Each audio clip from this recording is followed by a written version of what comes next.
Hey there, folks, and welcome to this Leap Day edition of The Drive. I am your host, Brian Montopoli, here to talk about how Mitt Romney took a great leap forward in his quest for the Republican presidential nomination yesterday.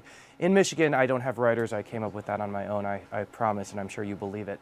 In any event, Mitt Romney wins Michigan, wins Arizona as expected. We're going to leave Arizona aside for now and talk about Michigan. It was so important because this, of course, was Romney's birth state. His father was the governor there, and he was widely expected to win this race. A lot of folks are saying, well, look, he didn't win by much. It was only a few points. There continue to be concerns about whether he can win over conservatives and sort of the real base in the party, and that's true. But that doesn't change the fact that this was a huge victory for Mitt Romney. If Romney does not win Michigan, it really throws the race into chaos.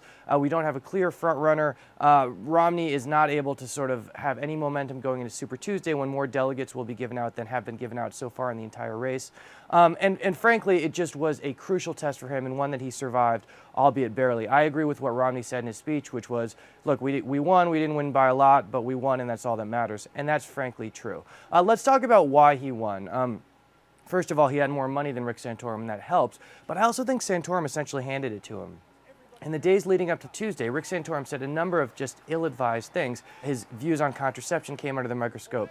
He started talking about his opposition to John F. Kennedy's separation of religion and politics, which I think most folks more or less are on board with, and he actually twisted what Kennedy said.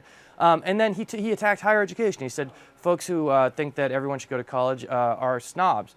I think that's a tough sell to skeptical independents. If you look at the exit polls, the folks who rallied behind Mitt Romney are the folks who thought he was the most electable candidate in November against Barack Obama. Rick Santorum really fed into that argument by talking about all of these sort of culture war type issues. He said to folks, look, I'm going to be out there fighting the culture war. What you care about is the economy. That's not what you're hearing from me. You're hearing culture war stuff. And it scared folks, and I think it was enough to put Romney over the top. Let's go to the big board. We have the drive to the nomination here. I have Mitt Romney on the 30-yard line, almost in the red zone. After last night, I'm going to move him forward. You see him right here on the 30 in our very high-tech drive to the nomination.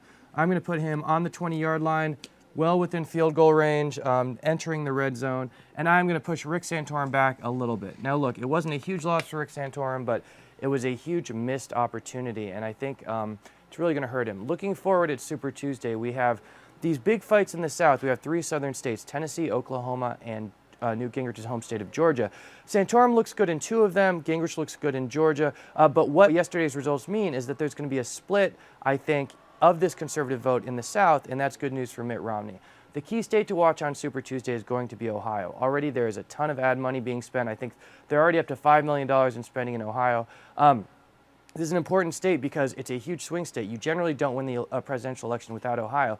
And what President Obama is very happy to see is these candidates are going to spend the next week in Ohio tearing each other down, running attack ads against each other, saying nasty stuff against each other, and that can only help the president in the general election. It's going to be an interesting week. We'll be watching it here on The Drive. I'm Brian Montopoli. Thank you for being with us, and we will see you next time.